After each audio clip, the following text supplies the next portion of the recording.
रहेगा और वे आपके ओजस्वी वाणी से लाभान्वित हैं। बहुत बहुत धन्यवाद। स्वागत है सर। जैसे कि क्षेत्रीय निदेशक प्रोफेसर गंगाधर वानोटे जी ने आपको बताया कि आज हम केंद्रीय हिंदी निदेशालय नई दिल्ली के द्वारा हाल ही में लोकार्पित हुई हिंदी मानक वर्तनी और हिंदी का मानक और देवनागरी लिपि, इसके बारे में हम लोग चर्चा करेंगे और जो जो चीजें उसमें अद्यतन की गई है उसकी जानकारी मैं आपके सम्मुख साझा करने का प्रयास करूंगा। इसकी एक सॉफ्ट कॉपी भी मेरे पास उपलब्ध है। आपको अगर यहाँ डिस्प्ले करना संभव है तो वह भी मैं वानर सर को भेजता हूँ और उसको भी आप डिस्प्ले करके प्रत्यक्ष रूप से भी इसको देख सकते हैं, अनुभव कर सकते हैं। तो इस सॉफ्ट कॉपी को पहले मैं आपको भेजता हूँ। अगर डिस्प्ले करना संभव है तो ठीक है, अन्यथा हम ऐसी भी चर्चा कर सकते हैं। सर सॉफ्ट कॉपी इसके साथ अगर मैं शेयर कर सकता हूँ स्क्रीन पर, तो स्क्रीन शेयरिंग का ऑप्शन मुझे दे दीजिएगा। कर सकते हैं। हाँ, स्क्रीन शेयरिंग का ऑप्शन दे दीजिएगा। वहाँ है, आप वहाँ से स्क्रीन शेयरिंग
नहीं आ रहा है क्या स्क्रीन?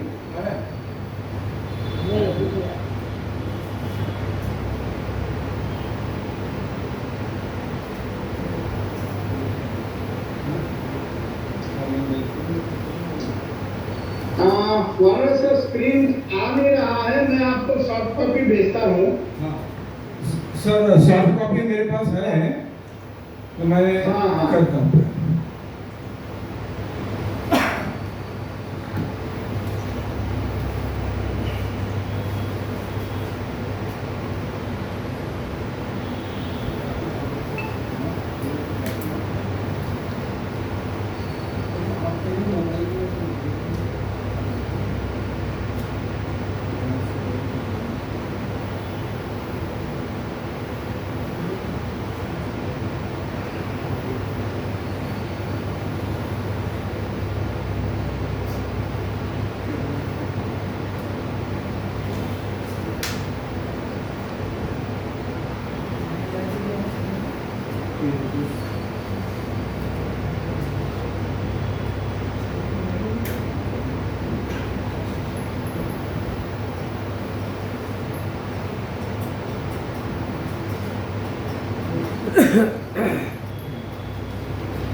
तो तीन बटन दिख रहा है, एरो दिख रहा है। हाँ, यारो दिख रहा है इसमें। उसके बाद में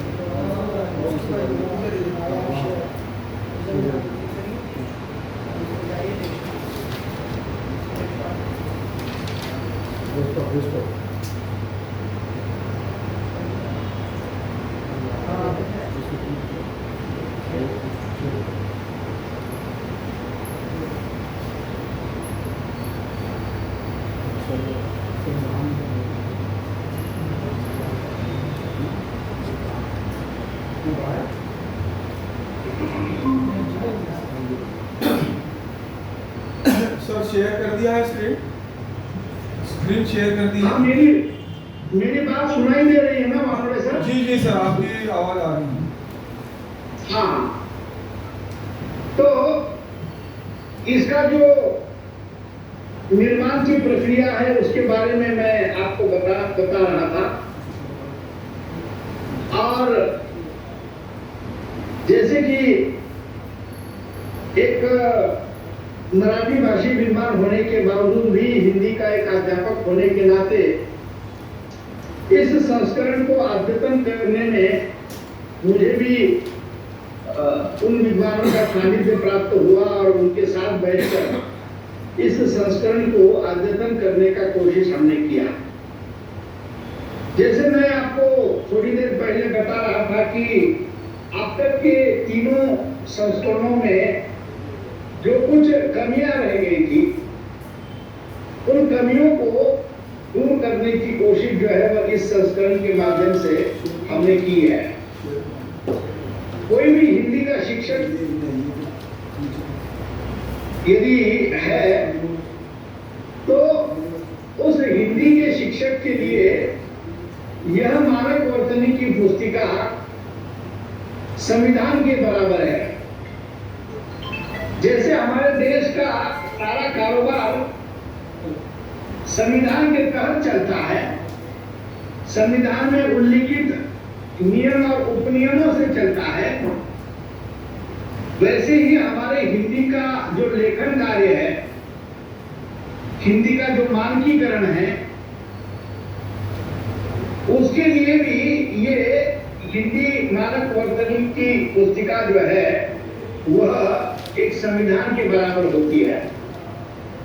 इसी को प्रमाण माना जाता है। जब भी मानक वर्तनी को लेकर कोई विवाद उत्पन्न होता है तो उसको अंतिम आधिकारिक रूप के रूप में मानक वर्तनी को निदेशालय द्वारा जो प्रकाशित मानक वर्तनी है उसे उसमें देखा जाता है। और इसलिए इस बार की मानक वर्तनी में हमने काफी कुछ सुधार करने का प्रयास किया है। आगे थोड़ा ऊपर आगे जाएंगे तो इंडेक्स की ओर लेकर चलिए, ताकि इंडेक्स के बारे में अनुक्रमणिका जो है उसकी ओर चलिए।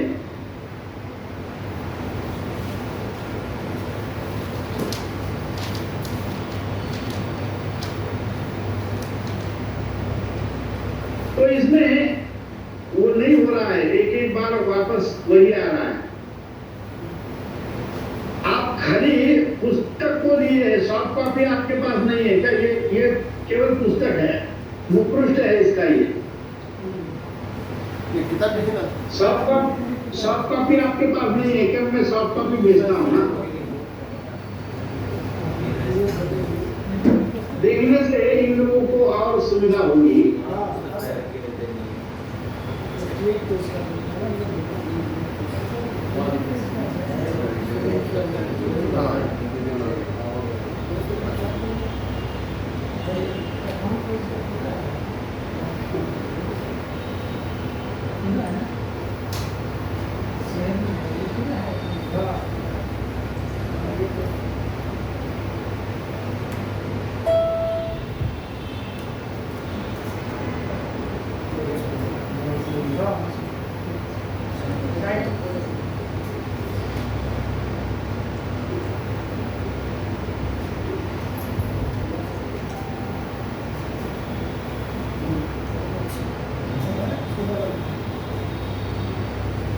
सर, आपके व्हाट्सएप पर डाला गया है वर्णा सर के,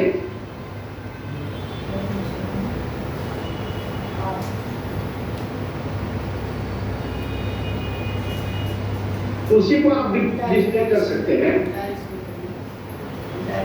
तो ये जो 2024 का जो संस्करण अद्यतन किया गया है उसके अनुक्रमणिका को अगर आप देखेंगे तो इसमें आपको ये चीज देखने को मिलेगी कि देवनागरी लिपि को लेकर आरंभ से लेकर अब तक देवनागरी लिपि की विकास यात्रा कैसी रही है उसके ऊपर हमने विस्तृत रूप से इस पुस्तिका में लिखा है। फिर उसके बाद देवनागरी समृद्ध भाषिक परंपरा की प्रतिनिधि लिपि कैसे रही है उस पर भी प्रकाश डाला गया है। फिर लिपि मनुष्य की बौद्धिक संपदा के संरक्षण और संवहन का प्रश्न जो है वो कैसे रही है उसके ऊपर भी प्रकाश डाला है। ब्राह्मी लिपि और उससे प्रस्तुत देवनागरी लिपि कैसे बनी है उस पर भी प्रकाश डाला गया है। कंप्यूटर और देवनागरी लिपि का तालमेल कैसे इन दिनों बिठाया जाना चाहिए उस पर भी इस पुस्तिका में विस्तृत रूप से उसका विवेचन किया गया है। संविधान में अनुसूचित भाषाएं और देवनागरी का दायित्व क्या है इस पर भी चर्चा की गई है। मानक हिंदी वर्णमाला तथा अंक भी इसमें दिए हैं। हिंदी वर्णमाला में हिंदी अंकों में और 12 खड़ी में जो भी परिवर्तन हुए हैं उस परिवर्तन के अनुरूप अद्यतन वर्णमाला, अद्यतन हिंदी के मानक अंक और अद्यतन हिंदी की 12 खड़ी का भी प्रयोग इस पुस्तिका में जो है वो दिया गया है।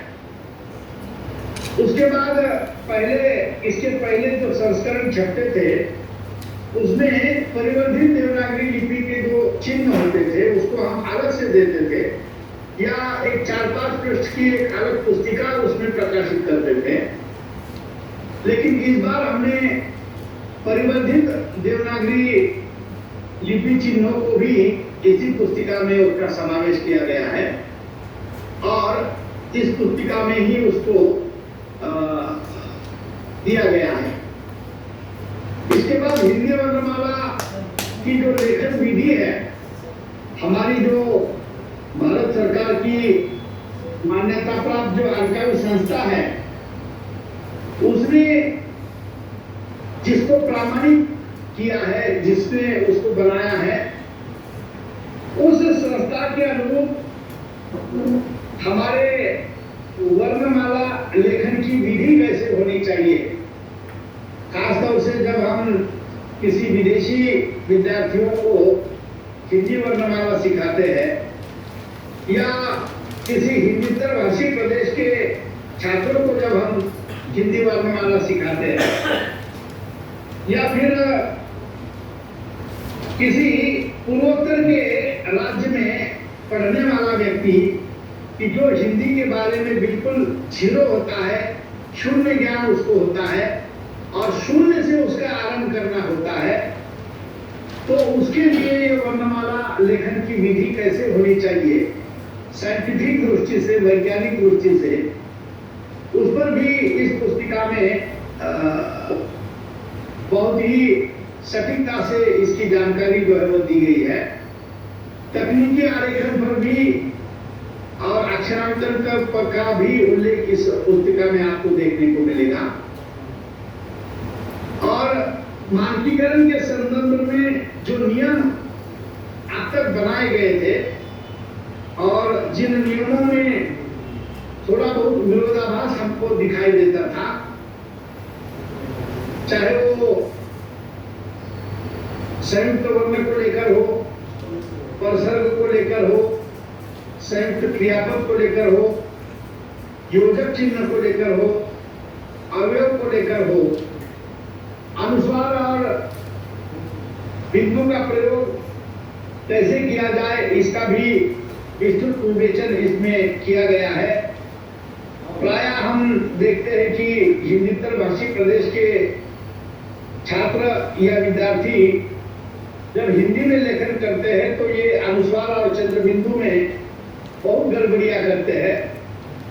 तो उसके मानक रूप क्या होंगे, उसके नियम और उपनियम क्या होंगे, इसकी भी चर्चा इस पुस्तिका में की गई है। फिर उसके बाद विसर्ग हो, हर चिन्ह हो, अवग्रह हो, स्वर्ण परिवर्तन हो, इनके प्रयोग को लेकर जो एक प्रकार का द्वंद्व या एक प्रकार की अज्ञानता या एक प्रकार का संभ्रम हिंदीतर भाषी प्रदेशों के छात्रों में और अनुसंधाता छात्रों में हमको देखने को मिलता है, उस संभ्रम को भी इस पुस्तिका में ठोस आधार के रूप में जो है वो प्रस्तुत किया गया है।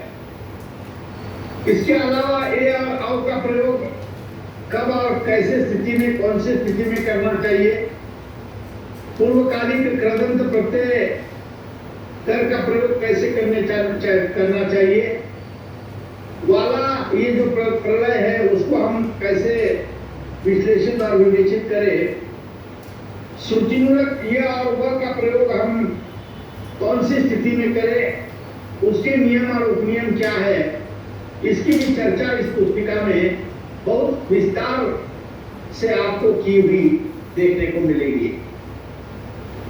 इसके अलावा आदत शब्द जो है, जो अन्य भाषा से हमने श्रृंगार किए हैं।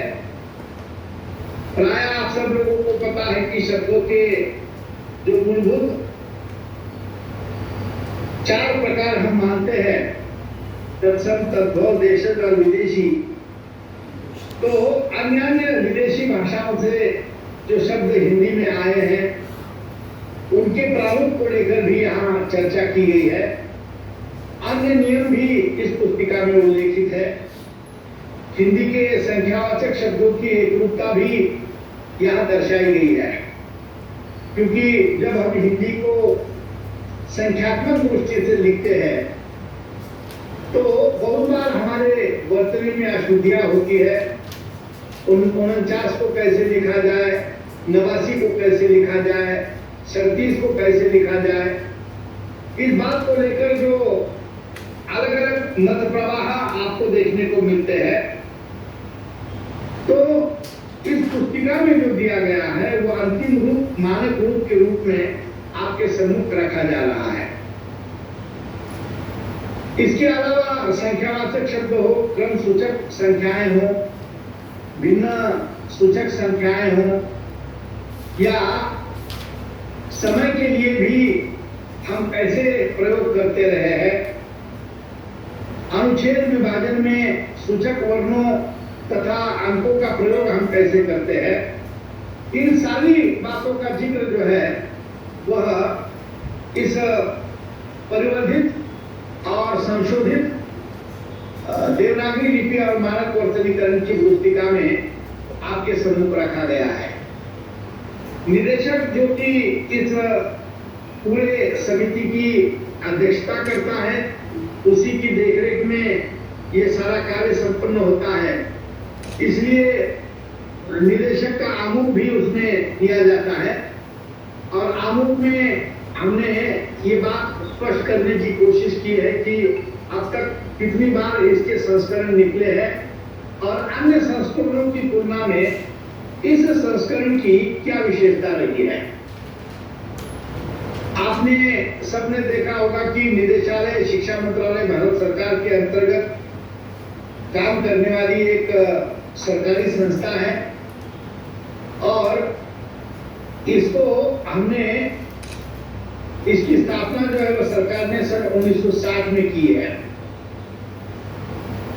और 1960 से लेकर अब तक कई संस्करण जो है वो मानक वर्तनी के प्रकाशित हो चुके हैं, जिनमें निदेशालय द्वारा विभिन्न क्षेत्रों के हिंदी विद्वानों और भाषाविदों के साथ विचार विमर्श करके समय की आवश्यकता को दृष्टि में रखते हुए यथावश्यक उसमें संशोधन और सुधार जो है वो किए जाते हैं।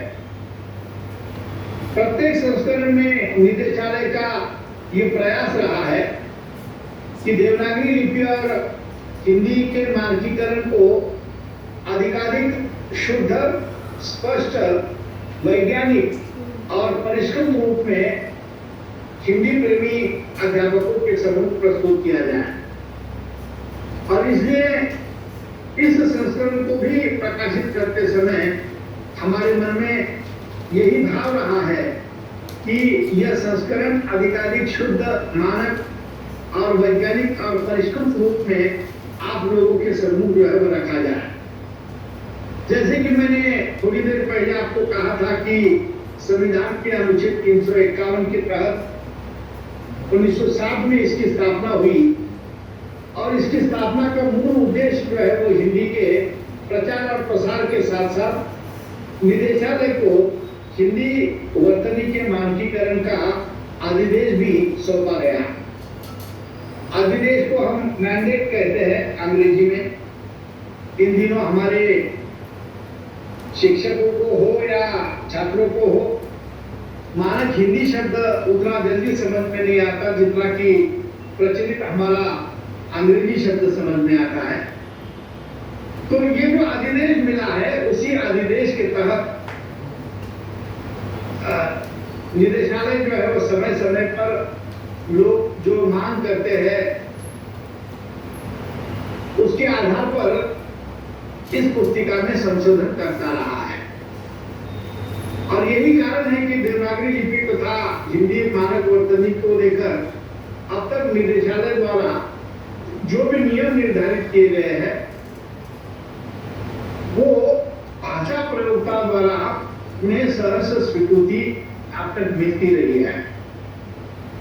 निदेशालय ने जो वर्णमाला, जो अंकमाला और मानक वर्तनी के जो नियम निर्धारित किए हैं उसी के अनुरूप एनसीईआरटी की पुस्तकें हो, नवोदय विद्यालय की पुस्तकें हो या राज्यवार निकलने वाली हिंदी की पुस्तकें हो, पूर्व प्रबंध हो, बृहद परियोजना हो या कोई पाठ सामग्री हो, उन सब पर यह नियम और उपनियम जो है वो लागू होते हैं।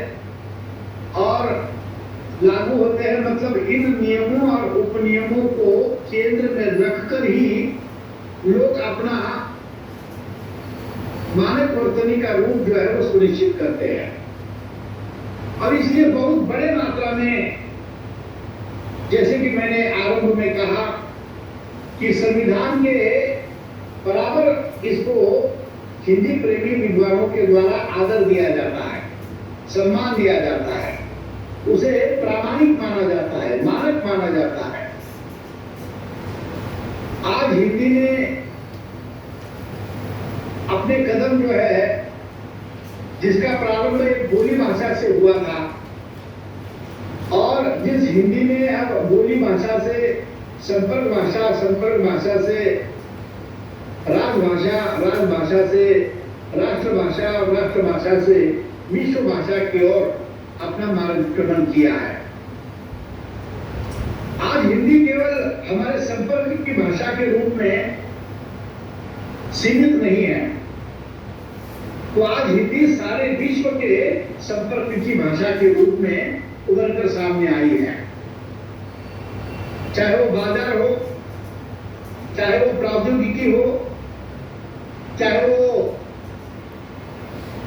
साहित्य जगत हो, सब में आपको वैश्विक स्तर पर हिंदी का बोलबाला जो है वो आपको देखने को मिलेगा।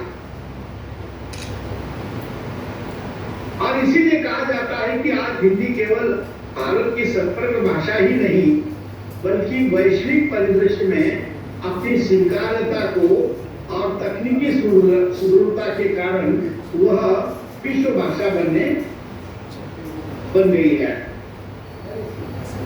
और ऐसे में उसकी वर्तनी तथा लिपि में एकरूपता लाना, यह मानकीकरण हेतु निर्धारित नियमों को अद्यतन करना, यह अत्यंत प्रासंगिक और अनिवार्य कार्य है, अपरिहार्य कार्य है। क्योंकि एक व्यक्ति ऐसा लिख रहा है और दूसरा व्यक्ति ऐसा लिख रहा है और लेखन की अगर दो विधियां, दो नियम उपनियम प्रचलित रहेंगे तो एक प्रकार का संभ्रम की स्थिति निर्माण हो जाएगी। इसलिए उसमें एक वाक्यता लाना बहुत आवश्यक बन जाता है।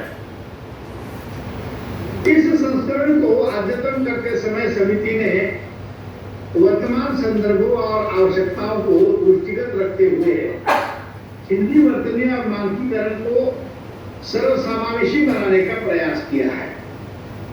अब देखिए, मैं जब आगे नियम उपनियम में आपको लेकर जाऊंगा, वर्णमाला के बारे में, स्वर के बारे में, व्यंजन के बारे में, उनकी संख्याओं के बारे में हम चर्चा करेंगे, तब तो इस बात को और अधिक गहराई से मैं आपके सम्मुख रखूंगा। लेकिन ये जो सर्वसमावेशी शब्द है ना, उसको आप समझने की कोशिश कीजिएगा। आपको पता है कि भारत जो है वो भाषा की दृष्टि से अत्यंत समृद्ध ऐसा राष्ट्र रहा है। जितनी बोलियां और उपबोलियां, भाषाएं और उपभाषाएं भारत में बोली जाती है, विश्व के किसी भी देश में शायद ही इतनी बोलियां और उपबोलियां, भाषाएं और उपभाषाएं बोली जाती रही होगी। और इसलिए भाषिक दृष्टि से हम जितने समृद्ध है, संपन्न है, अमीर है, उतना या हमारी तुलना में कोई भी राष्ट्र, कोई भी देश भाषिक दृष्टि से इतना समृद्ध और संपन्न आपको नहीं मिलेगा। और इसलिए आपने देखा होगा कि इस भाषिक विविधता के कारण ही इसमें कई जगह पर जो है वो विरोधाभास भी आपको देखने को मिलेंगे। उनमें एक सूत्रता लाने के लिए, उनमें एक रूपता लाने के लिए इस मानक वर्तनी के रूप को निर्धारित करना ये हमारे लिए अत्यंत आवश्यक है। और हम जब भाषा का विकास देखते हैं तो इस बात को लेकर किसी के भी मन में कोई संदेह नहीं है कि संपूर्ण भारतीय भाषाओं की जननी के रूप में हम किस भाषा की ओर देखते हैं, तो संस्कृत भाषा की ओर देखते हैं। इन सारी भारतीय भाषाओं का जो विकास हुआ है वो संस्कृत से हुआ है। संस्कृत हो, संस्कृत से प्राकृत बनी, प्राकृत से अपभ्रंश बनी, फिर इसमें अन्य अन्य प्रादेशिक भाषाएं जो है वो विकसित हुई। और इसलिए देवनागरी लिपि में की जाने वाली भी बहुत सारी भाषाएं हैं। मतलब हमने जो स्वर संख्या और व्यंजन संख्या दी है और आगे चलकर कौन सी भाषा के लिए कौन सी लिपि लिखी जाती है, इसकी एक तालिका भी हमने हमारी इस पुस्तिका में प्रस्तुत की गई है। तो उसमें हमारी जो 22 भाषाएं हैं अष्टम अनुसूची के अनुसार या मान्यता प्राप्त जो 22 भाषाएं हैं उनमें से 10 से 12 से अधिक भाषाएं जो है वो देवनागरी लिपि में लिखी जाती है।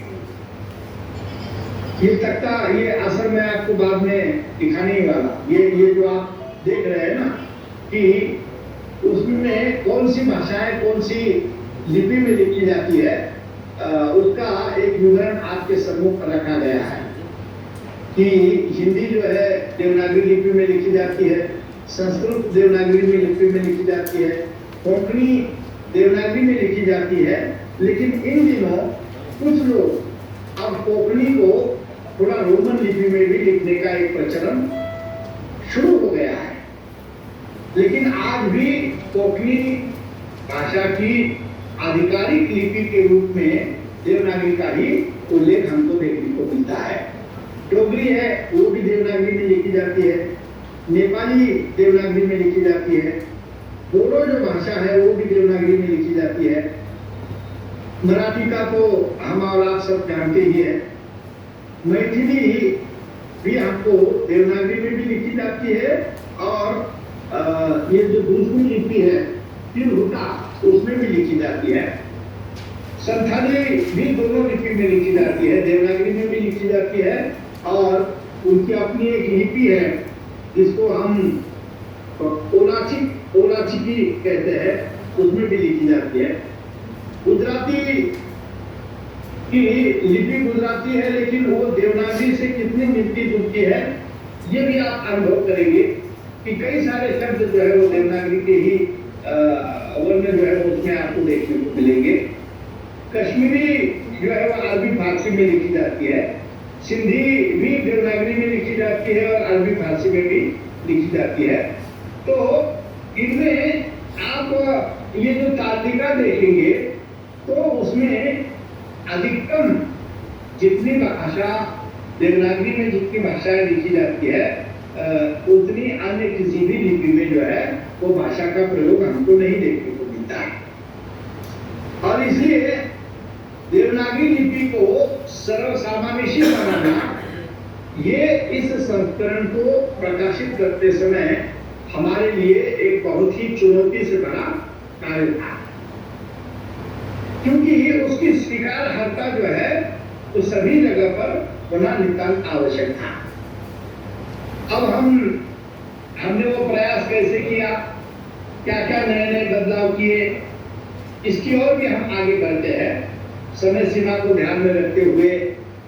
जैसे मानक हिंदी वर्णमाला तथा अंक, ये जो हमारा दूसरा चैप्टर है उसमें आपने देखा होगा कि हमने वर्णमाला दी है 2.1 2.1 में।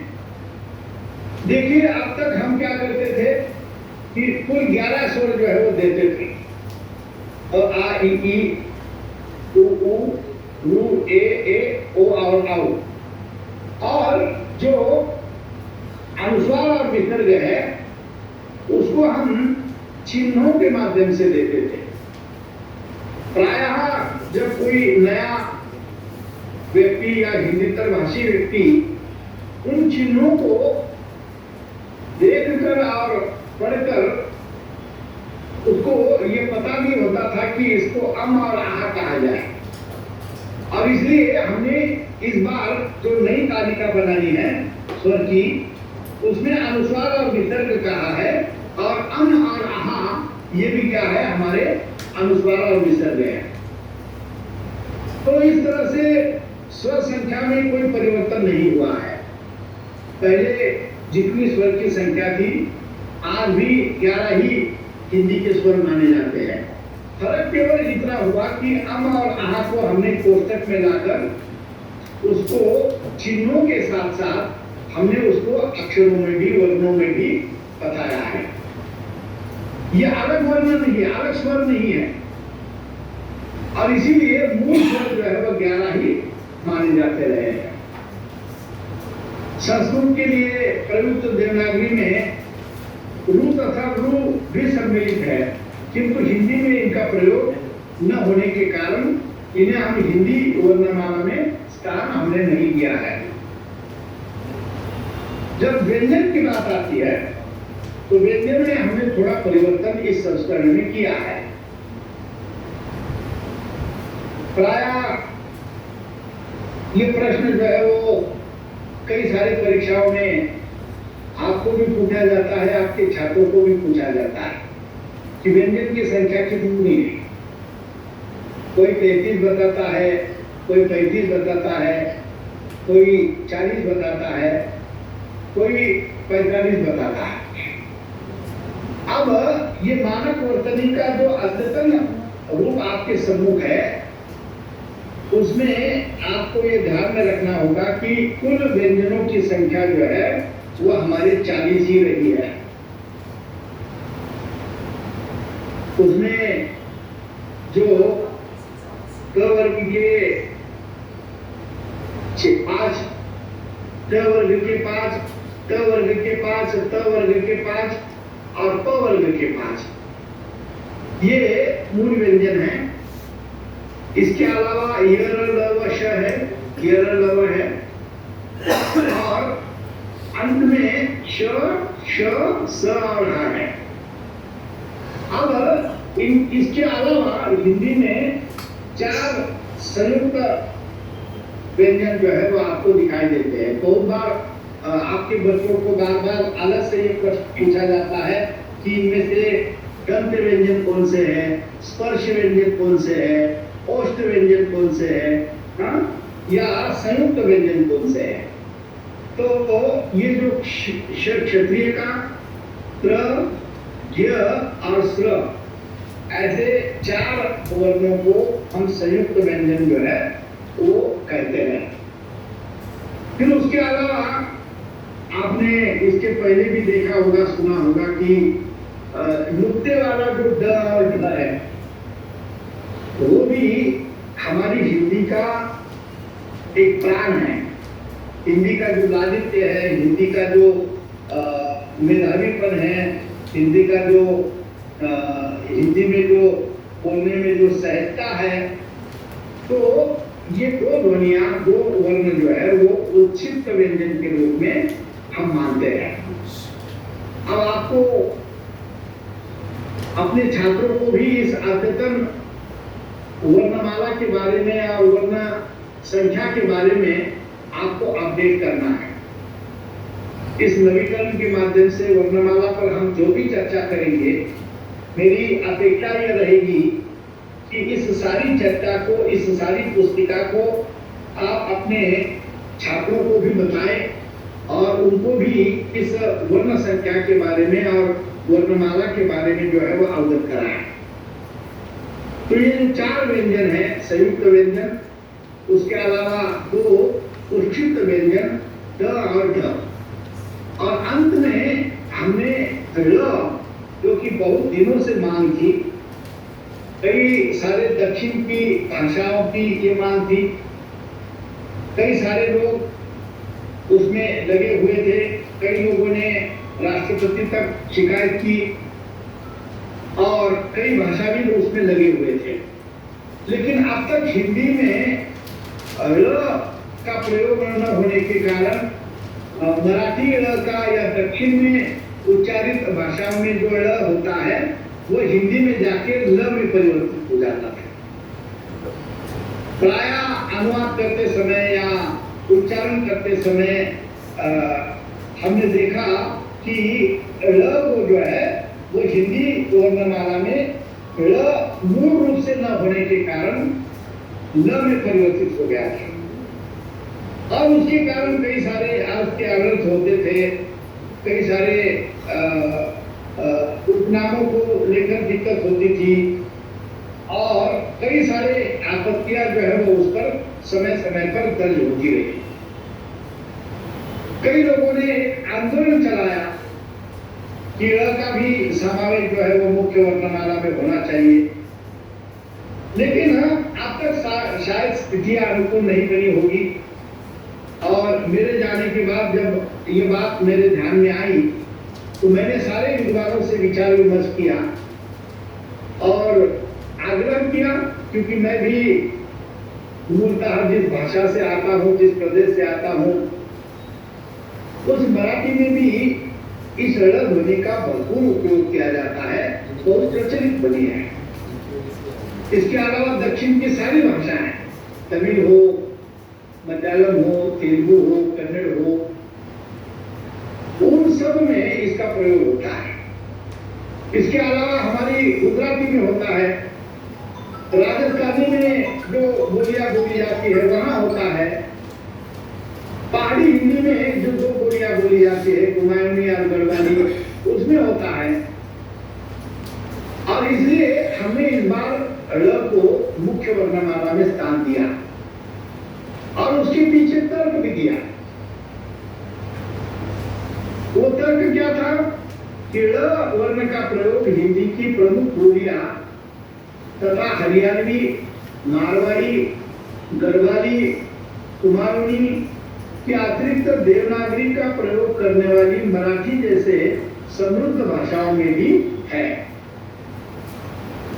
इसके अतिरिक्त देवनागरी लिपियों वाली भारतीय भाषाओं के तथा तमिल, तेलुगु, मलयालम, कन्नड़, ओडिया में भी ळ का या ळ ध्वनि का प्रयोग जो है वो प्रचुर मात्रा में किया जाता है। व्यक्तिवाचक संज्ञाओं में भी इनके प्रयोग किए जाने का अवकाश जो है वो अपेक्षित है। अतः इन कारणों से और देवनागरी लिपि को सरल समावेशी बनाने के उद्देश्य से हमने ळ ध्वनि को अब मुख्य वर्णमाला में स्थान दिया है। और हमारी अपेक्षा यह है कि अब लोग जो है वो लोकमान्य तिलक को तिलक न लिखकर ळ का प्रयोग करते हुए तिलक ही लिखे। हमारे यहाँ जो उपनाम है, कामरे हो या जिनके भी उपनामों में ळ आता है, तो उपनामों का हिंदी में लिप्यंतरण करते समय, अनुवाद करते समय ळ ध्वनि का यथावत प्रयोग किया जाए। कामरे को कामरे न कहा जाए, ले न कहा जाए। धुले हमारा शहर है महाराष्ट्र में, लेकिन ळ ध्वनि नहीं होने के कारण हम धुले को अब तक धुलिया कहते थे, धुले कहते थे। यह मेरे जलगांव का उदाहरण आपके सम्मुख है। मैं जिस यूनिवर्सिटी से यहाँ केंद्रीय हिंदी संस्थान के निदेशक के रूप में आया हूँ, वह कवयित्री बैठाबाई चौधरी उत्तर महाराष्ट्र विश्वविद्यालय जलगांव की। तो अब तक हम जलगांव कहते थे, पर मूलतः उसका प्रयोग जो है वह जलगांव है। अब ळ के उच्चारण के अभाव के कारण या प्रचलन के अभाव के कारण उस जलगांव को जलगांव लिखा जाता है। मेरे नाम को भी मूलतः मेरा नाम कुलकर्णी ऐसा लिखा जाता है, लेकिन ड़ का प्रचलन नहीं होने के कारण प्रायः हिंदी में लिखते समय, देवनागरी में लिखते समय हम ड़ को ड़ न मानकर ल के रूप में लिखते थे और कुलकर्णी लिखते थे। तो ये जो वर्णमाला उठवी है उसमें अब आपको ये ध्यान में रखना होगा कि अब व्यंजन की संख्या जो है वो कुल मिलाकर 40 हो गई है और स्वर की संख्या जो है वह 11 है और कुल मिलाकर स्वर और व्यंजन की संख्या जो है वह 51 के आंकड़े को जो है वो छूती है। उसमें मूल व्यंजन 33 है, 4 संयुक्त व्यंजन है, 2 उच्छिष्ट व्यंजन है और ये ड़ जो है वो विशिष्ट व्यंजन के रूप में हमारे सामने आते हैं। तो ये जो विभाजन है उस विभाजन को आगे चलकर आपको ध्यान में रखना होगा और स्वयं को समझना होगा और स्वयं को समझने के साथ साथ हमारे छात्रों को भी समझाने का बहुत बड़ा उत्तरदायित्व आप पर है। व्यंजनों को वर्णमाला में सामान्यतः स्वर अ के साथ मिलाकर लिखा जाता है और इसलिए ये भी बात आपको जो है वो ध्यान में रखनी है।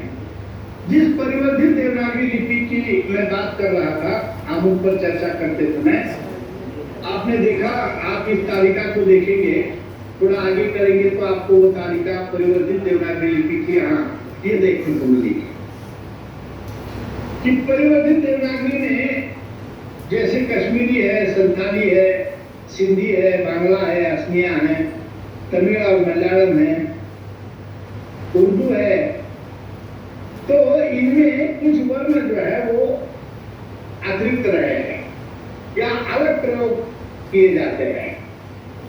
जैसे रस्व ए और ओ का प्रयोग अलग किया जाता है, कश्मीरी में अलग होता है, संताली में अलग होता है और सिंधी में और बांग्ला में अलग होता है।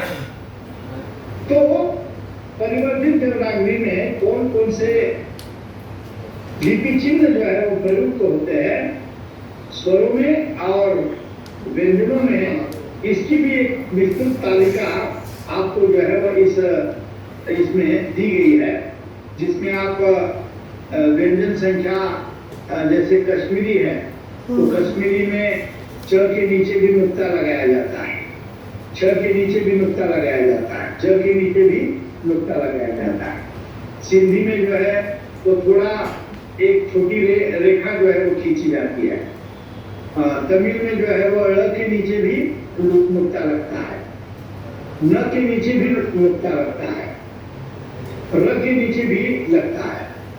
उर्दू में जो है वो आपने कई बार देखा होगा कि क, फ, ज इस प्रकार से उनमें भी जो हमने क, ख, ग, झ, ज ये 4 ध्वनियां जो है वो हमने उर्दू से ली है और इसलिए उर्दू के शब्दों को जब हम हिंदी में प्रयुक्त करते हैं तो इन वर्णों का प्रयोग जो है वो प्रायः किया जाता है। कोई मलयालम और संथाली की भी बात आपके ध्यान में आनी चाहिए। तो ये एक परिवर्तित लिपि चिन्ह का प्रयोग भी आपको इस पुस्तिका में दिया गया है, जिसको अगर आप ध्यान में रखेंगे तो आपकी वर्तनीगत अशुद्धियां जो है वो ज्यादा नहीं होंगी। अब हम क्रमशः इसके आगे जाते हैं। बहुत विस्तार के साथ बताने की आवश्यकता नहीं है कि समय की अपनी मर्यादा है। समय कितना है एक बार मुझे आप दे देंगे, बता देंगे तो फिर मैं उस दृष्टि से कितने और किस पर कितना बल देना चाहिए ये मैं सुनिश्चित करूंगा। तो सर कितना समय है? सर अभी समय है, आप 30 मिनट तक और सर अपनी बात रख सकते हैं। 20 मिनट तक? 30 मिनट सर, आधा घंटा। आधा घंटा, ठीक जी जी, धन्यवाद जी बिल्कुल। तो इसमें हम पहले अनुस्वार और चंद्रबिंदु को लेकर बात करते हैं। उसके लिए देखो बहुत कंफ्यूजन हमारे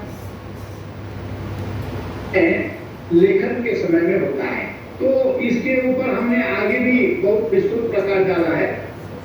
लेकिन अनुस्वार एक व्यंजन है और चंद्रबिंदु स्वर की अनुनासिकता का एक अभिलक्षण। ये बात हमें पहले समझनी होगी।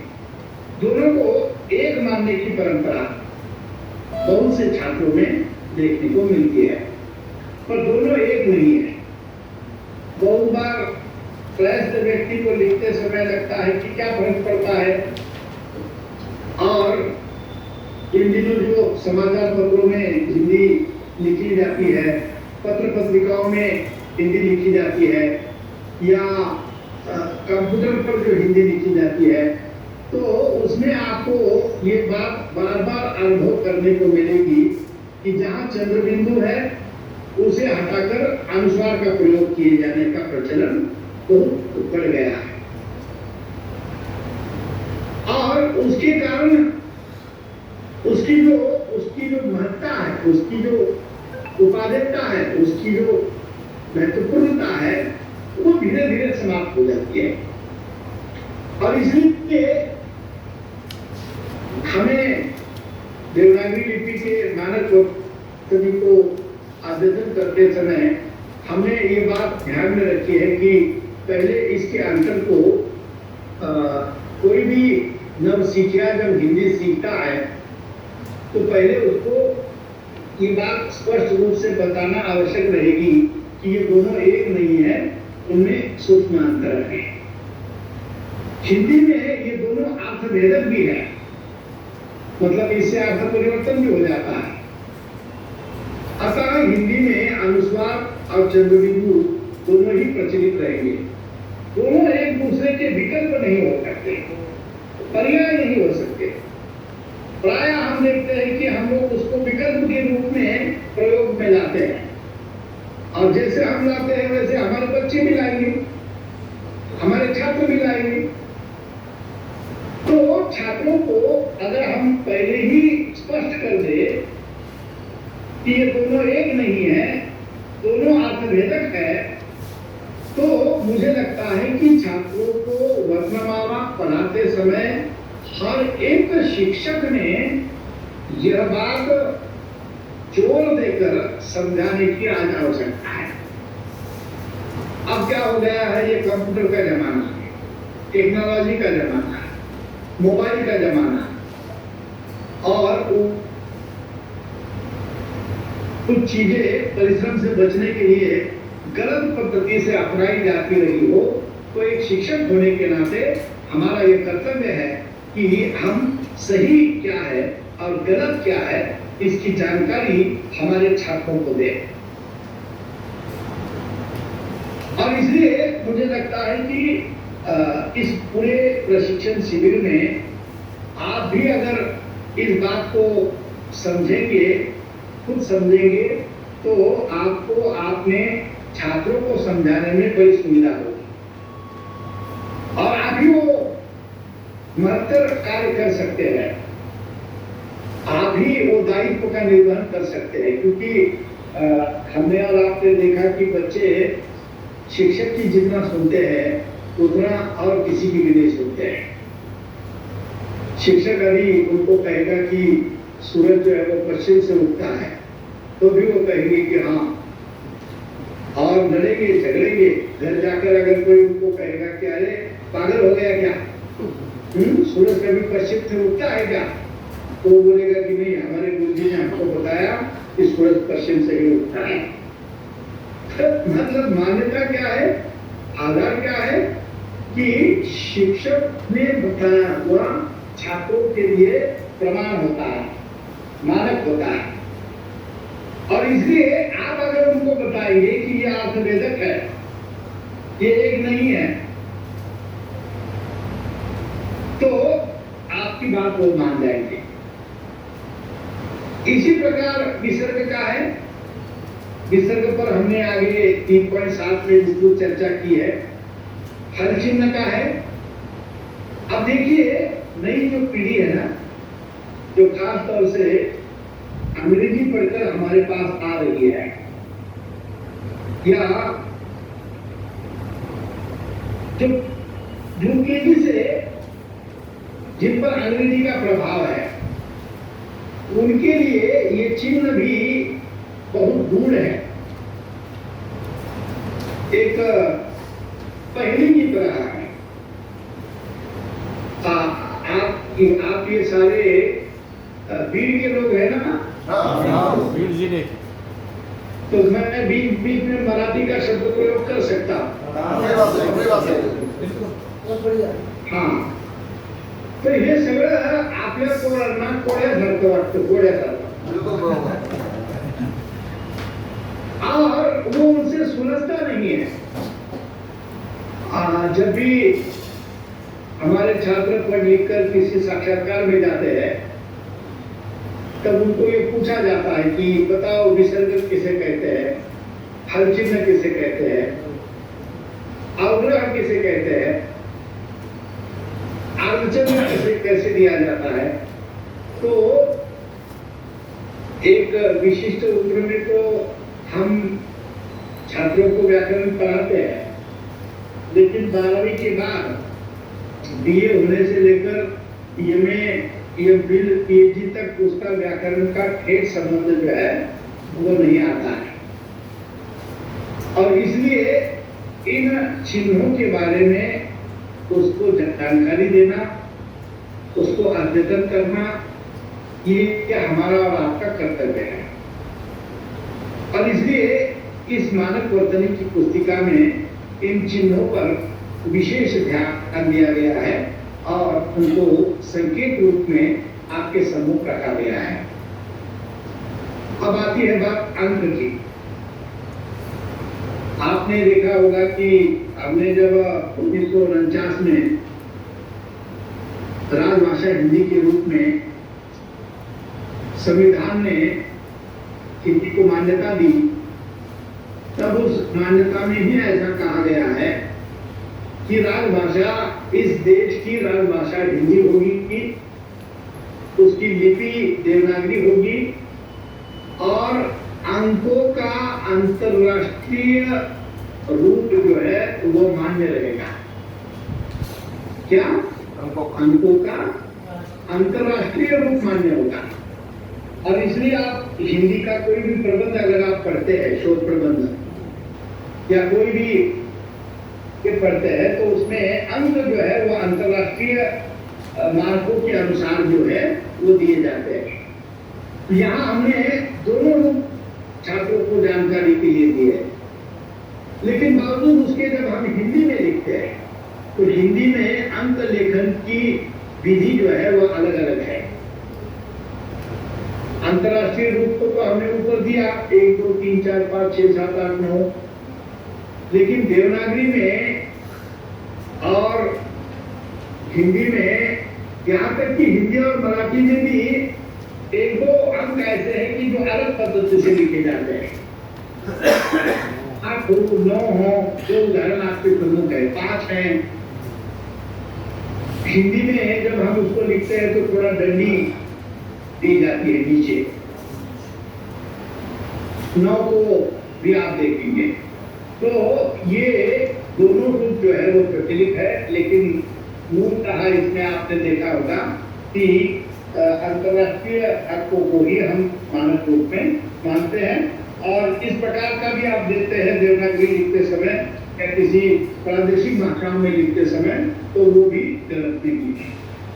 आगे हमने 12 खड़ी को दिया है। 12 खड़ी को आप सब लोग जानते हैं।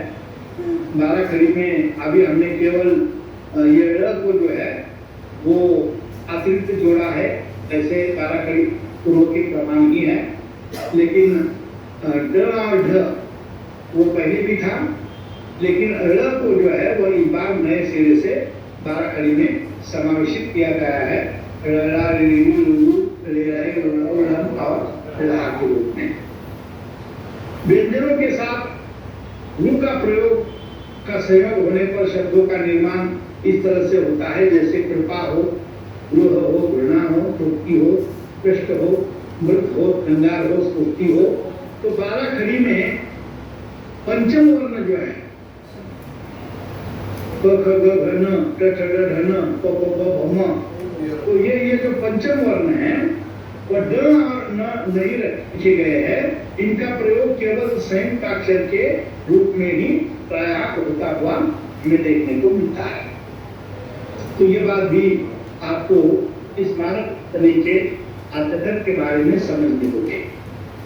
अब परिवर्तित देवनागरी लिपि का भी अपना एक महत्व है, जिसके मूल में देवनागरी लिपि में कुछ प्रतीक चिन्ह विशेष रूप से जोड़े गए हैं और परिवर्तित चिन्हों को जोड़ने का मूल उद्देश्य यह है कि देवनागरी लिप्यंतरण करते समय अर्थभेदकता की स्थिति में संबंधित भाषा की विशिष्ट ध्वनियों का लेखन संभव हो सके।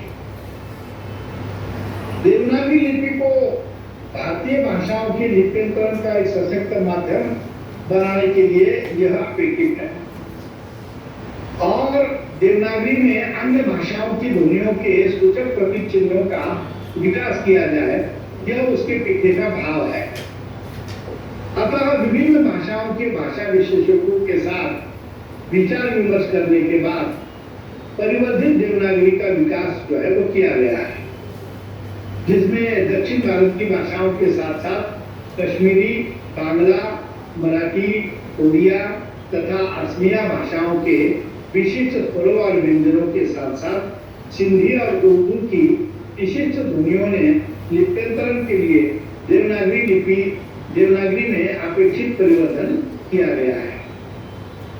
अब देवनागरी लिपि में जिन ध्वनियों के लिए कोई विशेष चिन्ह उपलब्ध नहीं है, अर्थात जो ध्वनियां हिंदी भाषा में स्वनिमिक स्तर पर विद्यमान नहीं है, उनके लिए ही विशेषक चिन्ह निर्धारित किए गए हैं। उदाहरण के लिए दक्षिण भारतीय भाषाओं एवं कश्मीर में ह्रस्व ये और वो उपलब्ध है, किंतु देवनागरी में वे स्वनिमिक पर स्तर पर उपलब्ध नहीं है। तो इस तरह से देवनागरी लिपि को सर्वसमावेशी बनाने के लिए इस परिवर्तित देवनागरी लिपि को भी इस पुस्तिका में दर्शाया गया है। फिर परिवर्तित देवनागरी विशेषक चिन्ह और यूनिकोड, जब यूनिकोड का हम प्रयोग करते हैं, जैसे कि पहले आपको बताया हमने कि ये संविधान में घोषित किया गया था कि स्वतंत्र भारत में भारत की राजभाषा हिंदी होगी, लिपि देवनागरी होगी और अंकों में अंतर्राष्ट्रीय रूप मान्य होगा। वैसे ही अब हम इस निर्णय पर आ गए हैं कि देवनागरी लिपि जब कंप्यूटर में लिखी जाती है तो वो यूनिकोड में लिखी जाए, यूनिवर्सल कोड जिसको हम कहते हैं। तो यूनिकोड में उसकी क्रम संख्या क्या है, कौन संख्या क्या है, इसको भी हमने इस तालिका में दिया है कि भारतीय भाषाओं के विशिष्ट स्वर जो है वो इस तरह से कैसे उसमें यूनिकोड में लिखा जाना है, तो उसका भी एक रूप आपके सम्मुख रखा गया है। देवनागरी में लिप्यंतरण हेतु अन्य अपेक्षित जानकारी भी इसमें दी गई है और उसके अलावा मैथिली, मणिपुरी, पंजाबी इसकी भी जानकारी इसमें दी गई है। हिंदी वर्णमाला लेखन विधि के बारे में मैंने आपको बताया था कि कैसे लिखा जाता है, पहले क्या लिखना चाहिए। अब आप शिक्षक हैं, इसलिए आपको ये लेखन विधि समझना बहुत अनिवार्य है, ऐसा मुझे लगता है। बहुत बार हम गलत लेखन विधि को अगर प्रयोग में लाते हैं तो हमारा अक्षर जो है वो गलत होने की संभावना रहती है। अब वो हम कैसे लिखे, प्रारंभ में हम क्या लिखे, दूसरे चरण में हम क्या लिखे, तीसरे चरण में हम क्या लिखे और चौथा चरण जब हम लिखे तब का पूरा हो जाता है।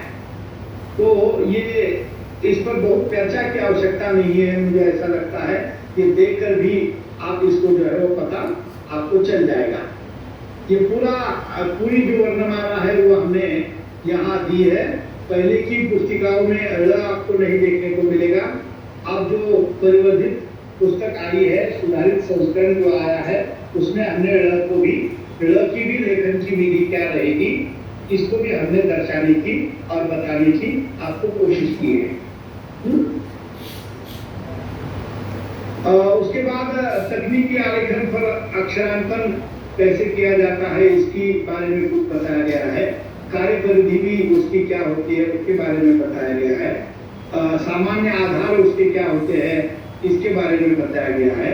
विन्यास जब होता है तब कौन कौन से मानदंडों का प्रयोग करना चाहिए इसके बारे में भी बताया है।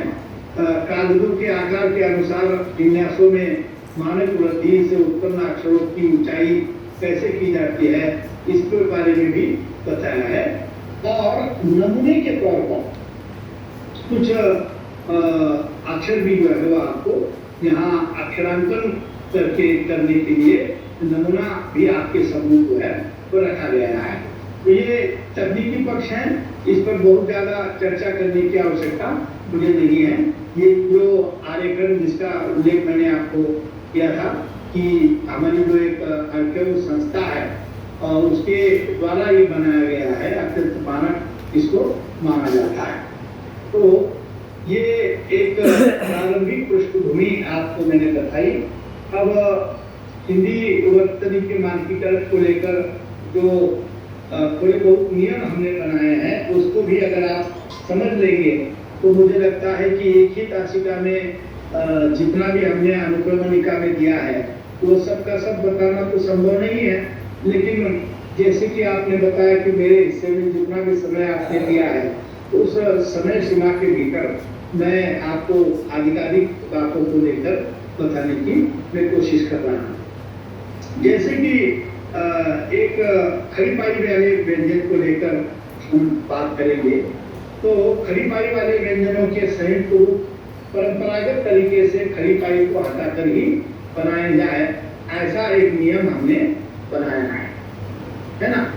कि पहले खड़ी पाई वाले व्यंजन जो है वो अलग पद्धति से लिखे जाते थे, लेकिन खड़ी पाई वाले व्यंजन जो है वो संयुक्त रूप परंपरागत तरीके से खड़ी पाई को हटाकर लिखा जाए, ऐसा एक नियम बनाया है। जैसे ख्याति है, व्यास है, श्लोक है, ध्वनि है, न्यास है, प्यास है आदि शब्द जो है उसका लेखन इस तरह से लिखा जाना चाहिए। दूसरा उसमें नियम है कि त को त के साथ अथवा त को अर्ध त को किसी अन्य वर्ण के साथ संयुक्त करने पर परंपरागत वृत्ति का ही अनुसरण किया जाए। जैसे कि कभी कभी क्या होता है कि ये जो डबल त आता है या त को जब हलंत करके हम लिखते हैं तो उसमें उसका जो विधि है वो इस तरह से होना चाहिए। और उदाहरण स्वरूप आपको 2-3 शब्द यहाँ दिए गए हैं। जैसे सत्ता है, आप अगर उसको हलन करके नहीं लिखेंगे या डबलता नहीं लिखेंगे तो सता हो जाएगा। महत्व है, तत्व है, ये एक नियम आपको जो है वो ध्यान में रखना होगा। अन्य व्यंजन जो है क और क के हुक के आधे भाग को हटाकर संयुक्त अक्षर बनाए जाए। जैसे पक्का है, दफ्तर है, ये इसको के हुक के आधे भाग को हटाकर उसको संयुक्त बनाया जाता है। ये जो छ, ट, ढ, ढ और ह के संयुक्त अक्षर है चिन्ह लगाकर बनाए जाए। जैसे कि ये शब्द लिखते समय प्रायः हमारे छात्र भी गलती करते हैं और अध्यापक भी गलती करते हैं कि इसमें वाङ्मय शब्द है। वाङ्मय मराठी में भी इसको बहुत ये शब्द प्रचुर होता है। पढ़ते समय अधिकतर छात्र जो है वो वाङ्मय पढ़ते हैं। तो ये वाङ्मय है, उच्छ्वास है, लट्टू है, बुद्धा है, चिन्ह है, ब्रह्मा है। अब देखिए ये चिन्ह ब्रह्मा ये जो हलन करके हम लिखते हैं ना, तो अन्य भाषाओं में और ये जो यूनिकोड आया है, कंप्यूटर विधि आई है, कंप्यूटर में काफी एडवांस वर्जन ऑफ मोबाइल आया है। मोबाइल में जो टाइप सेटिंग है उसमें आप अगर ये ह को हलन करेंगे तो न चिन्ह जो शब्द है वो न पेट में चला जाता है ह के। तो ये हिंदी की प्रकृति नहीं है वास्तविकता। अन्य प्रादेशिक भाषाओं में जैसे विद्यालय है, पहले हम विद्यालय कैसे लिखते थे, दर को हलन करते थे और या उसके साथ जोड़ते थे, लेकिन अब ये अलग शब्द हम लिखने की परंपरा जो है वो प्रचलित हुई है। श्रद्धा शब्द है, ब्रह्मा शब्द है, चिन्ह शब्द है, तो इसको लेखन करते समय कम से कम जब आप हिंदी में लिखते हैं तो इसको हलन करके ही लिखना चाहिए।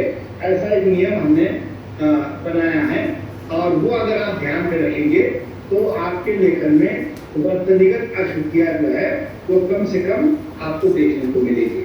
होता क्या है कि हम एक ही गलत शब्द का प्रयोग करते हैं, लेकिन वो शब्द अगर संपूर्ण पुस्तक में 1000 बार आ गया तो हमारी वो एक गलती नहीं मानी जाती है, 1000 गलतियां मानी जाती है। और इसीलिए हमको ये नियम जो है वो ध्यान में रखना पड़ेगा कि दर के साथ अर्धस्वर य और व आने के पर हल चिन्ह के स्थान पर हम संयुक्त व्यंजन बनाने के परंपरागत रूप को प्राथमिकता दी जाए। जैसे विद्यालय है, विद्यमान है, विद्या है, द्विवेदी है या द्विधा है, इन शब्दों को हम अपवाद रूप में उसको जोड़ सकते हैं। संयुक्त र के प्रचलित तीनों रूप यथावत रहेंगे, ये भी हमको नियम ध्यान में रखना पड़ेगा मानक वर्तनी का, कि जैसे र का प्रयोग हम 3-4 पद से करते हैं। धर्म के रूप में जो र प्रयुक्त होता है वो, प्रकार के रूप में जो र प्रयुक्त होता है प्रमेय वो, और राष्ट्र के रूप में जो प्रयुक्त होता है, तो ये तीनों भी प्रचलित रहेंगे जैसे पूर्व में प्रचलित रहते थे। उसमें केवल स्र का यही प्रचलित रूप मान्य होगा। श के साथ र के संयोग से स्र, श्रद्धा और रूप का जो है वो संयोग से श्रृंगार रूप बनता में दिखाई देता है। और हर युक्त वर्ण से बनने वाले संयुक्त अक्षर में ह्रस्व ई की मात्रा पूर्ण वर्ण के साथ ही मिलाकर लिखी जाए। जैसे उत्तीर्ण है, चिट्ठिया है, चिन्हित है, बुद्धिमान है, तो ये लिखते समय हमें ये ध्यान में रखना पड़ेगा कि ई की मात्रा जो है वो पूर्ण वर्ण के साथ ही लिखी जाए। जैसे यहाँ उत्तीर्ण, चिट्ठिया, ये शब्द उदाहरण स्वरूप जो है वो आपको बताए गए हैं। फिर परसर्ग की बात आती है। हिंदी के परसर्ग सभी प्रकार के संज्ञा शब्दों से पृथक लिखे जाए, क्योंकि देखो हिंदी में और मराठी में जब भी हम लिखते हैं तो ये नियम आपको उल्टा देखने को मिलेगा। हिंदी में सारे परसर्ग, मराठी में सारे परसर्ग को जोड़कर लिखा जाता है, और हिंदी में बहुत बार उसको मतलब हिंदी में जो है वो अलग से लिखा जाता है। जैसे राम ने है, राम को है, राम से है, राम का है, यह सेवा में है। लेकिन इसमें भी कुछ चीजें, कुछ नियम जो है वो आपको ध्यान में रखना पड़ेगा। यदि परसर्ग सर्वनाम शब्दों के साथ मिलकर आता है तो उसे संयुक्त रूप से ही लिखा जाना चाहिए। देखिए, जब हम कोई नियम बनाते हैं तो उसके लिए कुछ अपवाद भी बनाते हैं, कुछ उपनियम भी होते हैं। ऊपर हमने कहा कि परसर्ग जो है वो विभक्त करके लिखे जाए, और इसीलिए राम ने राम से, राम को, राम सा अलग अलग करके लिखा है।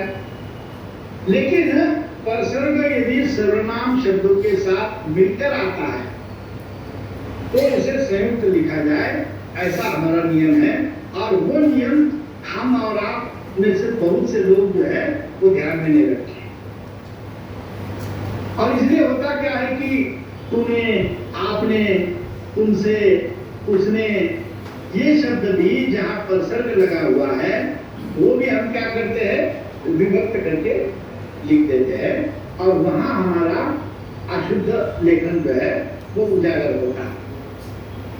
तो ये नियम भी हमें और आपको ध्यान में रखना होगा, और न केवल हम ध्यान में रखें बल्कि हमारे छात्रों को भी इसको याद कराए, इसका पाठ कराए। इसके बाद सर्वनामों के साथ यदि दो उपसर्ग हो तो उनमें से पहला मिलाकर और दूसरा पृथक लिखा जाए।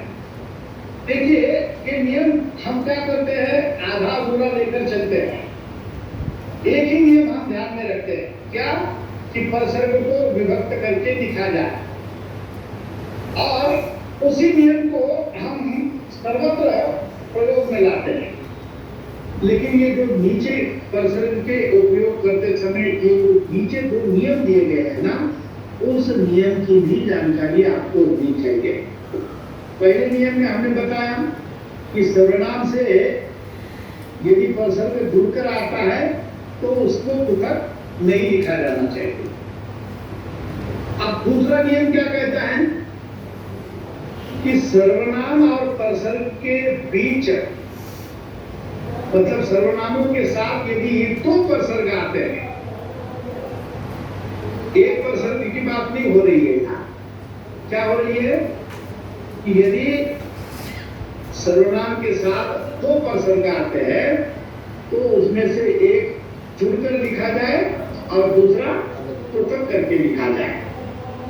और कुछ उदाहरण भी यहाँ आपको दिए गए हैं, जैसे कि उसके लिए उस मूल शब्द है के उपसर्ग जुड़ा है और लिए ये भी उपसर्ग है, तो के उपसर्ग जोड़कर लिखा गया है और लिए ये शब्द अलग लिखा गया है, लिए ये उपसर्ग अलग लिखा गया है। जैसे इसमें से इसमें इस ये शब्द मूल है, में उपसर्ग जुड़ा है, में को जुड़कर लिखा गया है और से को अलग लिखा गया है। और एक नियम है कि सर्वनाम और उपसर्ग के बीच ही तक आदि निपात को उपसर्ग को पृथक लिखा जाए। तीसरा नियम क्या है उपसर्ग का, यदि सर्वनाम और उपसर्ग के बीच ही तक आदि निपात हो तो उपसर्ग को पृथक लिखा जाए। जैसे आप ही के लिए, हाँ, अब आप ही के लिए आप जोड़कर लिखेंगे तो अर्थ का अनर्थ हो जाएगा। मुझ तक को, और इसलिए उपसर्ग के उपयोग को लेकर मुझे लगता है कि ये तीन नियम हमारे भी ध्यान में रहने चाहिए और हमारे छात्रों को भी ध्यान में रहनी चाहिए। अगर छात्रों के ध्यान में नहीं रहेंगे, हमारे ध्यान में नहीं रहेंगे, तो हमारे लेखन में मानक वर्तनी का प्रयोग हम ठीक तरह से नहीं कर पाएंगे और परिणाम स्वरूप हमारे लेखन में कई व्याकरणिक अशुद्धियां, वाक्यगत अशुद्धियां, शब्दगत अशुद्धियां, वर्तनीगत अशुद्धियां हमको देखने को मिलेगी। इसके बाद आगे भी लेना है या रुकना है, आप मुझे बताओ। सर समय तो हो गया पर और बाकी सारे लंबे विस्तार की बात है। ये जैसे मैंने शुरू में आपको कहा था कि एक शासिका में 1 घंटे में, 1.5 घंटे में, 2 घंटे में ये समाप्त होने वाला विषय नहीं है। मुझे लगता है कि आप एक बार उसको पूरी बारीकी से पढ़ लीजिएगा। किसी को प्रिंट आउट देना है तो प्रिंट आउट दे दीजिएगा, किसी को खुद निकालना है तो खुद निकालिएगा। और ये पुस्तक हम सारे लोगों तक पहुंचाने वाले हैं। 50,000 से ज्यादा प्रिंट हमने इसके निकाले हैं और ये पुस्तिका हमारे यहाँ से निःशुल्क उपलब्ध होती है। इसके लिए अगर कोई किसी को पैसा मांगता है तो आप मुझे सूचित कर दीजिएगा। ये इसका क्रय विक्रय करने का किसी को भी अधिकार हमने नहीं दिया है। ये मुफ्त में बांटी जाती है, और मुफ्त में जाती बांटी जाती है, इसीलिए शायद इसका महत्व लोगों को नहीं रहा है। अगर हम उसको 1000-2000 में बांटते ना तो लोगों को पता चलता कि कोई महत्वपूर्ण ग्रंथ हम खरीद रहे हैं। लेकिन मैं आपको मेरे इस आज के व्याख्यान के परिप्रेक्ष्य में केवल इतना ही कहना चाहूंगा जो मैंने शुरू में आपको कहा था कि मानक वर्तनी का और इस टीका का अभ्यास जो अपने आप को हिंदी का शिक्षक मानता है तो उसने करना अनिवार्य है।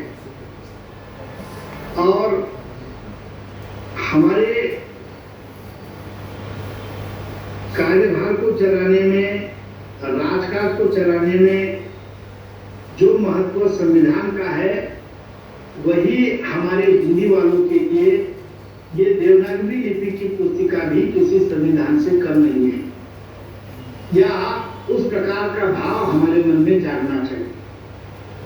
अब इसको लेकर अगर कोई मसला होता है, कोर्ट में मैटर जाता है, तो अंतिम निर्णय जब भी कोर्ट देता है तो सुप्रीम कोर्ट भी फाइनल किसको मानता है?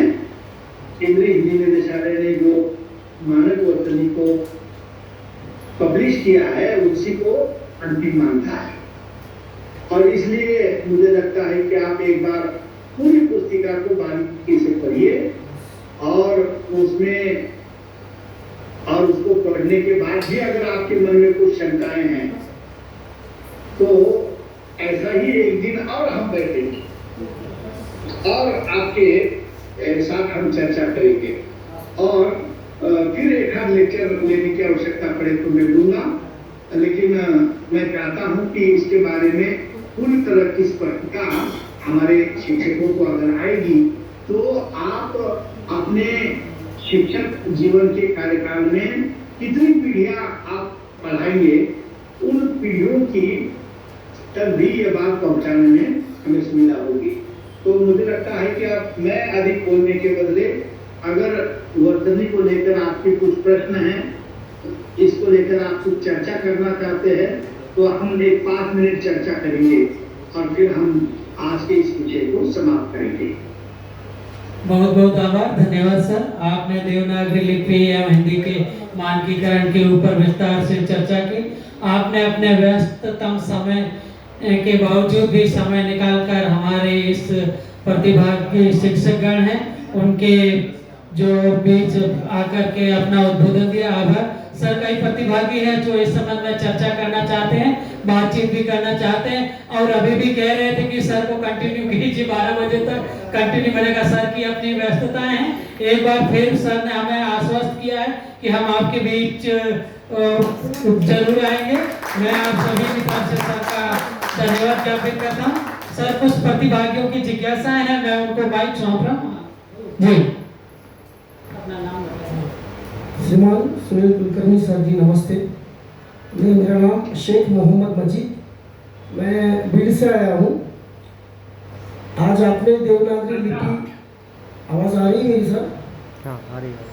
आज आपने ठीक तरह से मुझे शेख इतना सुनाई दिया कि आप दिल्ली से है। शेख दिल्ली से नहीं, भीड़ से। श्रीमान सुनील कुलकर्णी सर जी नमस्ते। मेरा नाम शेख मोहम्मद हनीफ मजीद है, मैं प्रॉपर भीड़ से आया हूँ। आपने जो आज देवनागरी लिपि एवं मानक वर्तनी के बारे में बहुत सारा ज्ञान एक हमें हमारे सहयोगी अध्यापकों को दिया। आपने बहुत सारी जानकारी एक महत्वपूर्ण और आसानी के साथ आपने जानकारी दी। मैं मेरे सहयोगी अध्यापक की ओर से आपका सहर्ष धन्यवाद। मुझे यहाँ पे मौका बोलने का मौका दिया, मैं उन अध्यापकों का भी बहुत बहुत धन्यवाद। धन्यवाद शेख सर, धन्यवाद। अरे ये तो मेरा कर्तव्य है भाई। हम हमारा शब्द लोग आ रहे तो बोलना पाहिजे ना।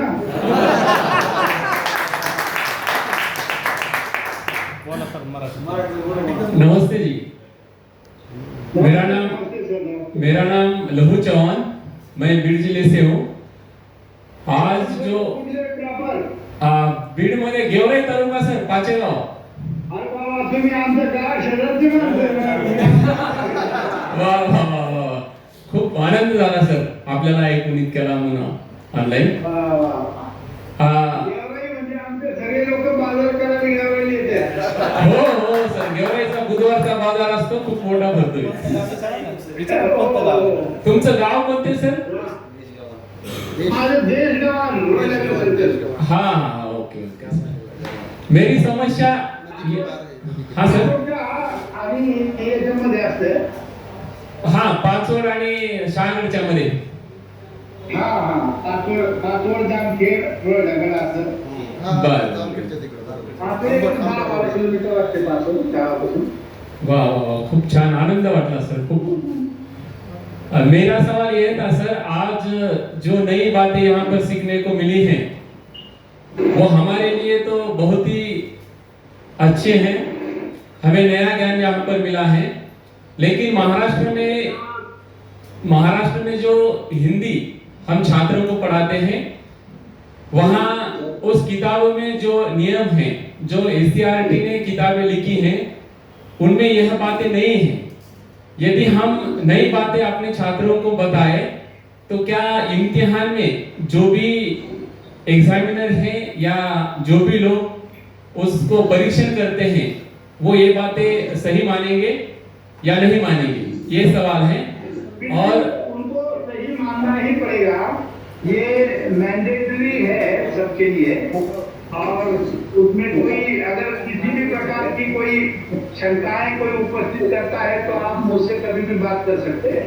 ठीक है सर. और यह जो एससीईआरटी की किताबें हैं, यह जो वर्णमाला है हिंदी की जो नई जानकारी है, यदि उसमें समाविष्ट की जाए तो और अच्छा रहेगा, ऐसा मेरा कहना है. हमारी कोशिश वही है कि इसी वर्णमाला को एनसीईआरटी में भी को जोड़ा जाए. धन्यवाद धन्यवाद, थैंक यू सर. जी सर नमस्कार. नमस्कार. जी सर बहुत बहुत धन्यवाद, आपने अपना व्यस्ततम समय में से समय निकाल कर हमारे सभी प्रतिभागियों को देवनागरी लिपि रचना के संबंध में विस्तार से जानकारी दी. और आपकी इच्छा है कि आगे भी आपको समय मिलेगा तो और भी उससे आगे जो भाग बचा है उस पर आप बातचीत करना चाहेंगे. बहुत बहुत धन्यवाद. मैं भी अभी यहाँ पर दक्षिण भारत की प्रचार सभा में पहुँच गया हूँ जहाँ पर हमारी कक्षाएं मिली है. तो जी यहाँ पर कभी समय मिले तो फिर हम यहाँ पर भी आपकी कक्षा रखेंगे. बहुत बहुत धन्यवाद. जी नमस्कार सर जी. नमस्कार सर जी. नमस्कार. मैं कोलेकर विजय कोलेकर वही तो कह रहा था कि आपने जो ये ळ जो समाविष्ट किया है ळ को इस वर्णमाला में, उसके लिए हम बहुत बहुत शुक्रिया. आप वहां पर है इसी वजह से शायद ये ळ जो है उसमें समाविष्ट हो चुका है. अगर आप शायद वहां पर नहीं होते तो शायद ये ळ जो है वो हिंदी में नहीं आता, क्योंकि आपके भी असं काही नाही सर. नेहमी त्याचा धनी केला असे प्राणी माझे माझे मुरली व्यक्त केला. नाही मात्र आहे नाही पण तुम्ही ते सगळे बाकीचे लोक आहेत. पण तुम्ही लक्ष दिल्यामुळे झालं, नाहीतर काय होता ना कोलेकर या कुलकर्णी ऐसे ही लिखा जाता हो या पढ़ा जाता ऐसा. बहुत बहुत शुक्रिया सर जी. फरक पडतो तेवढा फरक पडतो ना. हो हो हो सर. ठीक है सर, धन्यवाद सर.